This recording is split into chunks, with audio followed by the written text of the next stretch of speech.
ফুল স্টোনের, এটা কালার আছে কয়েকটা এই ঘড়িটার।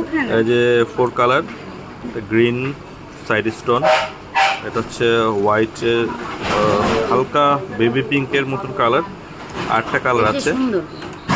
এটা হচ্ছে ফুল গোল্ড, ফুল গোল্ডের ভিতরে আবার white colour diamond stone. Diamond stone এগুলো হচ্ছে একই টাইপের ঘড়ি, কিন্তু এটা হচ্ছে ফুল স্টোন, একদম ফুল স্টোন। কালার আছে অনেকগুলো। এই ঘড়িটা নতুন আসছে, একদম বিভিন্ন বেলি ফুলের মতন কালার, গ্রিন হোয়াইট গোল্ডেন, কয়েকটা কালার মিক্সড। এই ঘড়িটারও 4-5টা কালার আছে, বিভিন্ন ধরনের কালার, গোল্ড আছে, ইয়েলো, হোয়াইট, গ্রিন, সব ধরনের। এটার দারুণ সব ঘড়ি। মেয়েদের ঘড়িগুলো বেশি স্টোন থাকে, ডিজাইনটাও বেশি। ছেলেদের ঘড়িগুলো বেশি ফর্মাল। একটা ঘড়ি আছে একদমই পিচ্চি গোল্ডের, খুব দারুণ, খুব সুন্দর।